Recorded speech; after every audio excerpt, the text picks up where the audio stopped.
Hello students, welcome back again. I am Raju sir from Momentus English Classes. मेरे प्यारे बच्चों, आप सभी का मोमेंटस इंग्लिश क्लासेज में बहुत बहुत स्वागत है। आज हम वीडियो में एक ऐसी यूज के लेकर आए हैं जो पिछले कुछ दिनों में प्रायः बहुत से ऐसे बच्चे हैं जो यह शिकायत किए थे कि उन्हें पॉजेसिव प्रोनाउंस में कोई दिक्कत है, थोड़ी तकलीफ है, दिक्कत है। दिक्कत यह है, कन्फ्यूजन है कि पॉजेसिव प्रोनाउंस का प्रयोग जो है कैसे होगा और किस प्रकार होगा। तो इस वीडियो में हम पॉजेसिव प्रोनाउंस को लेकर आए हैं और मेरे प्यारे बच्चों, और मुझे उम्मीद है कि इस वीडियो के द्वारा आपके अंदर जो भी कन्फ्यूजन है, जो मन में जो भ्रम जो पल रहे हैं, वो इस वीडियो को देखने के बाद से और इसका अध्ययन करने के बाद से आपके सारे कन्फ्यूजन जो है दूर हो जाएंगे, है ना। तो बिना देर किए हुए हम लोग इसको सीखना चालू करते हैं। तो आप लोगों से मेरा अनुरोध है कि आप सभी लोग कलम और कॉपी को अपने खोल लो और हम इसको स्टार्ट करते हैं, शुरू करते हैं, ठीक है।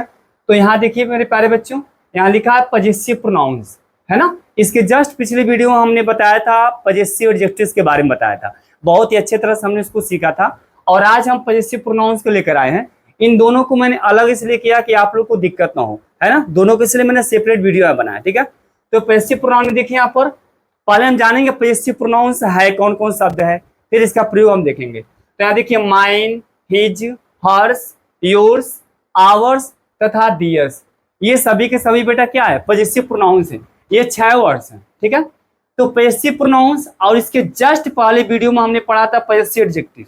बेटा दोनों में अंतर क्या है, इन दोनों का यहाँ पर अंतर बताएंगे हम। और सबसे पहले हम ये जानेंगे पॉजेसिव प्रोनाउंस का प्रयोग कहाँ होता है। तो पॉजेसिव प्रोनाउंस का प्रयोग किसी भी वाक्य में बेटा किसी व्यक्ति के बदले में, है ना, या किसी नाउन्स के बदले में इसका प्रयोग होता है। किसी नाउन के बदले में ही जो है पॉजेसिव जो है प्रोनाउंस का प्रयोग होता है, ठीक है। तो पॉजेसिव प्रोनाउंस और पॉजेसिव एडजेक्टिव्स में अंतर क्या है। तो इसके पहले वीडियो हमने पढ़ा था पॉजेसिव एडजेक्टिव्स, उसमें आपने पढ़ा था। तो उसमें आप लोग पॉजेसिव एडजेक्टिव में क्या कि उसमें नाउन का प्रयोग होता है, उसके साथ नाउन आता है, जबकि पॉजेसिव प्रोनाउंस में जो है नाउन का प्रयोग नहीं होता है। जैसे एक वाक्य देखिए, यहाँ पर सारे बच्चे ध्यान दो, यहाँ वाक्य के माध्यम से देखिए, यह है ना मेरा किताब है। सारे बच्चे ध्यान देना, यह मेरा किताब है। यहाँ देखिए, यह किताब मेरा है ना बेटा, यह किताब मेरा है। सारे बच्चे ध्यान दो, यह मेरा किताब है, यह किताब मेरा है। इन दोनों वाक्यों में बेटा सब्जेक्ट क्या है, यह है। अब यहाँ देखिए, यहाँ पर जो देखिए, यहाँ पर जो मेरा शब्द है ना, और यहाँ पर मेरा शब्द, दोनों में अंतर है।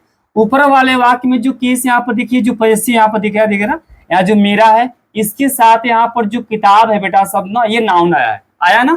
तो यहाँ पर जो मेरा के साथ जो किताब नाउन आया है ना, तो इसका अनुवाद होगा बेटा माई बुक होगा। क्या होगा, माई बुक होगा, ठीक। नीचे देखिए, यह किताब मेरा है, और इस वाक्य में जो है जो मेरा शब्द है इसके साथ कोई यहाँ पर नाउन नहीं है ना। तो यहाँ पर जो मेरा की इंग्लिश होगा बेटा माइन होगा। क्या होगा, माइन होगा। अर्थात ध्यान दीजिए, अब एक वाक्य और यहाँ पर बताते हैं आपको। देखिए, वह घर तुम्हारा है। एक वाक्य और लीजिए, वह तुम्हारा घर है। बड़े ध्यान से इसको समझना बेटा, ध्यान दीजिए, वह घर तुम्हारा है, वह तुम्हारा घर है। अब देखिए दोनों वाक्य में अंतर देखिए, यहाँ पर इस वाक्य में ऊपर वाले सेंटेंस में तुम्हारा यहाँ पर अकेले शब्द है, इसके साथ कोई नाउन का प्रयोग नहीं हुआ है, कोई नहीं। नीचे वाले देखिए, इस वाक्य में जो तुम्हारा जो शब्द है इसके साथ यहाँ पर नाउन का प्रयोग हुआ है, अर्थात यहाँ पर जो तुम्हारा प्लस यहाँ पर देखिए नाउन का प्रयोग हुआ है ना।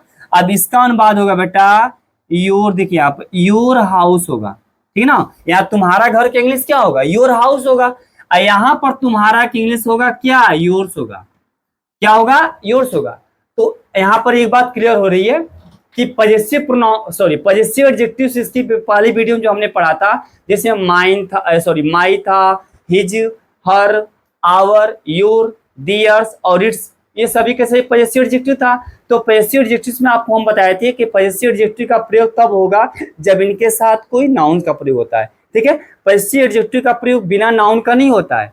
और जबकि पॉजेसिव प्रोनाउंस अभी जो हम पढ़ रहे हैं, यह वाक्य में कभी भी आएगा, जहां कहीं भी आएगा वो अकेले आएगा, ठीक है ना। पॉजेसिव प्रोनाउन देखिए, जैसे माइन है, हिज है, हर्ष है, योर्स है, आवर्स है तथा दियर्स है, इनका प्रयोग वाक्य में हमेशा अकेले आता है। इनके साथ कभी किसी नाउन का प्रयोग नहीं होगा, है ना। और एक बात और, इसका प्रयोग है ना, इनका प्रयोग हमेशा क्रिया के बाद होता है। क्रिया आपका इज एम आर हो सकता है, वाज वर हो सकता है, विल बी शैल बी हो सकता है। ठीक है ना बेटा। एक बार और पुनः, पॉजेसिव प्रोनाउंस का प्रयोग हमेशा वाक्य में अकेले होता है। इनके साथ कभी किसी नाउन का प्रयोग नहीं होता है। ये जहां कहीं भी आएंगे अकेले आएंगे और इसका प्रयोग हमेशा क्रिया के बाद ही होता है। ठीक है, तो इस उदाहरण के माध्यम से मैंने समझाया। ठीक है ना। अब देखिए, तो यह मेरा किताब है, इसका अनुवाद होगा दिस इज माई बुक होगा। और यहाँ लिखा है यह किताब मेरा है, यहाँ क्या होगा, दिस बुक इज माइन होगा। जैसे देखिए, इसका अनुवाद होगा दिस इज माई बुक होगा। कॉन्सेप्ट क्लियर हुआ। यहाँ देखिए, इसका होगा दिस बुक इज क्या होगा बेटा, माइन होगा। देखिए दोनों वाक्य में अंतर है ना।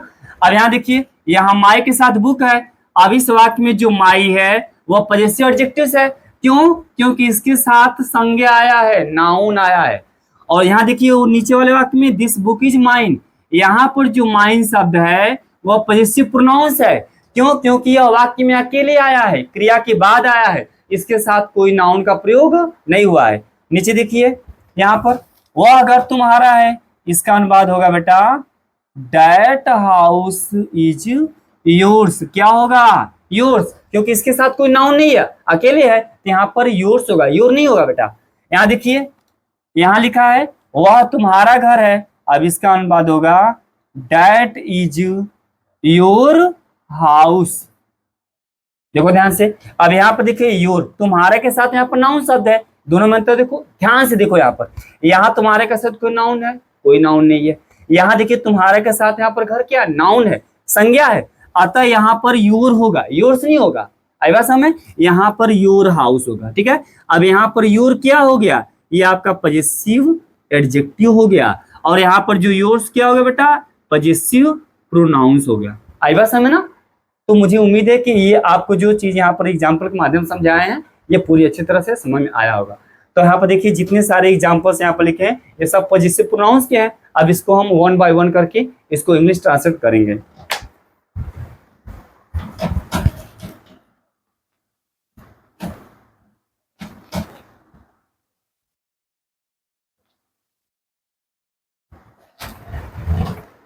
चलो सारे बच्चे ध्यान दो, यहाँ पर देखिए, यहाँ पर वाक्य देखो, यह पक्षी मेरी है, वह बैग तुम्हारा है। अब देखिए, ऊपर से पहले वाक्य में मेरी के साथ कोई नाउन है, नहीं है। यहाँ मेरी के साथ कोई नाउन है, नहीं है। यह बैग तुम्हारा है, तुम्हारे के साथ कौन नाउन दिख रहा है, नहीं है। ये गाय उन लोगों की है, यहाँ पर उन लोगों के साथ कोई नाउन है, नहीं है। वे चूड़िया उसकी है, उसके साथ कोई नाउन है ही नहीं है। वह मकान उसका होगा, उसके साथ कोई नाउन है, नहीं है। यह गांव हमारा है, हमारा के साथ कोई संज्ञा है, कोई नाउन है, नहीं है। अब देखिए, यहाँ पर जितना आपको यहाँ पर केस नजर आ रहा है, इनके साथ कोई संज्ञा है ही नहीं है, अतः यह पॉजेसिव प्रोनाउंस है। आई बात समझ ना, है ना। इनका देखिए, इसका जो प्रयोग होगा mine, his, hers, yours, ours तथा दियर्स, इनमें से कोई एक होगा। ठीक है बेटा, और वाक्य में अकेले होगा और क्रिया के बाद होगा। ठीक है, तो आइए एग्जाम्पल इसको समझ से। यहाँ पर देखो, करता क्या है, यह पक्षी, इसका अनुवाद क्या होगा, दिस बर्ड। ठीक है बेटा, साइक्रिया क्या होगा, इज, दिस बर्ड इज। और बेटा मेरी की इंग्लिश क्या होगा, माइन। ठीक है, देखिए वाक्य हो गया, this bird is mine. Next वाला देखिए, वह बैग तुम्हारा है, इस वाक्य में सब्जेक्ट क्या है, वह बैग है। अब इसका अनुवाद होगा दैट बैग। ठीक है बेटा, वाक्य प्रेजेंट में इज होगा, दैट बैग इज योर्स। देखिए कॉन्सेप्ट क्लियर करो, दैट बैग इज योर्स। यहाँ देखिए, ये गाय उन लोगों की है। अब यहाँ देखो सारे बच्चे, यहाँ पर ये सब्जेक्ट है ना, और ये के साथ यहाँ पर क्या है, गाय है, तो यहाँ पर ये गाय दोनों एक साथ आएंगे। देखिए ध्यान से, ये दोनों शब्द एक साथ आएगा। अब इसको हम लिखेंगे दीज काउज, काउ में यह जोड़ेंगे, गाय की संख्या अधिक है, दीज काउज, साइक्रे क्या होगा, आर होगा, और उन लोगों का क्या होगा बेटा, दियर्स। ठीक है, देखिए यहाँ पर clear, these cows are theirs. एक बात और आपको हम क्लियर कर दें, यहाँ पर देखो सारे बच्चे, इसके पहले वाले वीडियो में हमने पजेसिव एडजेक्टिव पढ़ा था, तो पजेसिव एडजेक्टिव का जो अर्थ होता है सेम अर्थ पजेसिव प्रोनाउंस का भी होता है। बेटा अर्थ में कोई यहाँ पर जो है मतलब जो है इसमें अलग नहीं है, दोनों का अर्थ सेम ही होता है, एक ही जैसा होता है। जैसे यहाँ पर लिखा देखिए यहाँ पर ध्यान से, माइन, माइन माने मेरा मेरी, तो माइन माने भी मेरा मेरी होता है, दोनों का अर्थ सेम है। हिज माने उसका उसकी, हिज माने उसमें भी हिज था उसका उसकी, हर्ष माने उसका उसकी, हिज और हर माने भी उसका उसकी, योर्स माने तुम्हारा तुम्हारी, आपकी आपका, योर माने भी तुम्हारा तुम्हारी, आपकी आपका होगा, है ना। आवर्स माने हमारा हमारी हमारे, और आवर माने भी हमारा हमारी, है ना। और यहाँ देखिए दियर्स माने उनका उनकी या उन लोगों का, दियर का अर्थ भी होगा उनका उनकी उन लोगों का। तो जो अर्थ पजेसिव प्रोनाउंस का होता है वही अर्थ पजेसिव एडजेक्टिव्स का भी होता है। अर्थ में कोई यहाँ पर बेटा दिक्कत नहीं है, सेम अर्थ होता है, एक ही जैसा होता है, ठीक है। हाँ, बस यहाँ पर वाक्य प्रयोग में इसका अंतर होता है। नीचे देखिए वाक्य, वे चूड़िया उसकी हैं, इसमें करता क्या है, वे चूड़िया है। अब यहाँ बनेगा देखिए ध्यान से, दोज बैंगल्स, दोज बैंगल्स आगे क्या होगा, आर होगा, दोज बैंगल्स आर क्या होगा बेटा, उसकी का हर्ष। देखो यहाँ पर हर्ष आ गया, ठीक है ना। Those bangles are hers, concept clear हुआ। नीचे देखिए वह मकान उसका होगा, इसमें करता क्या है, वह मकान। तो यहाँ पर लिखेंगे हम क्या, दैट हाउस, क्या होगा बेटा, फ्यूचर में विल बी होगा, दैट हाउस विल बी किसका, उसका है, यहाँ पर लिख दीजिए हिज, ठीक है बेटा। That house will be his हो गया। नीचे है यह गांव हमारा है, इसमें करता क्या है, यह गांव, तो लिखेंगे हम दिस विलेज इज हमारा क्या होगा, आवर्स। देखो ध्यान से, क्लियर हुआ कैसे। अब देखिए यहाँ पर माइन, योर्स, दियर्स, हर्स, यहाँ पर क्या है, हिज है, और यहाँ पर आवर्स है, ये सभी के सभी पजेसिव प्रोनाउंस हैं। आइए इस तरह को वाक्य देखते हैं, यह खेत मेरा होगा, इसका अनुवाद क्या होगा, देखिए यहाँ पर होगा दिस फील्ड, ठीक है। फ्यूचर में बेटा विल बी होगा, this field will be mine. देखिए ध्यान से, यह खेत आपका सब्जेक्ट हो गया, फ्यूचर में वाक्य है तो this field will be mine. ये देखिए क्या वह बाग हमारा नहीं था, वाक्य प्रश्नवाचक वाक्य है। टेंस किस में बेटा, वाक्य किस में, पास्ट टेंस का है, तो यहाँ पर सहायक क्रिया क्या निकलेगी बाहर, वाज आएगा, है ना। वह बाग सब्जेक्ट है ना बेटा, यहाँ पर लिखेंगे was that garden, was that garden not हमारा क्या होगा, आवर्स। देखिए ध्यान से, प्रश्नवाचक वाक्य है, यहाँ देखिए पास्ट में है, कर्ता ही वचन है, तो सहायक क्रिया क्या निकलेगा, वाज, वाज हो गया, सब्जेक्ट वह बाग, दैट गार्डन हो गया, तो was that garden not hours हो गया। कॉन्सेप्ट क्लियर हुआ। नीचे देखो, क्या वे संतरे उनका नहीं है, वाक्य प्रेजेंट का है, वाक्य प्रश्नवाचक नकारात्मक है। अब यहाँ पर क्या सहायक क्रिया निकाल दो, तो वे संतरे बहुवचन है, तो क्या होगा, दोज ऑरेंजेस, तो शुरू में क्या होगा, सहायक क्रिया आर होगा, आर दोज ऑरेंजेज, यस जोड़ दो, इसमें क्या होगा बेटा, नॉट उनका, दियर्स, ठीक है। Are those oranges not theirs, बड़े ध्यान से उसको देखिएगा। यह बटुआ आपका नहीं था, वाक्य पास्ट में है, सब्जेक्ट क्या है बेटा, यह बटुआ है, इसका अनुवाद होगा this purse, this purse was not yours. देखो ध्यान से, this purse was not yours. नीचे देखिए, वह हार उसकी नहीं होगी, करता क्या है, वह हार होगा, हार का क्या होगा, नेकलेस। अब इसका अनुवाद बने आप लिखेंगे दैट नेकलेस, है ना बेटा, फ्यूचर में है, will be, that necklace will be, negative है sorry, that necklace will not be, उसकी यहां पर हो जाएगा हर्ष। सारे बच्चे ध्यान दें, यहां पर वह हार उसकी नहीं होगी, वाक्य फ्यूचर में है, निगेटिव है, तो अनुवाद इसमें होगा, देखिए करता होगा दैट नेकलेस हो गया, और यहाँ सहायक क्या होगा, विल होगा, और निगेटिव है तो विल और बी के बीच में नॉट हो जाएगा, that necklace will not B harsh होगा। कॉन्सेप्ट क्लियर होगा?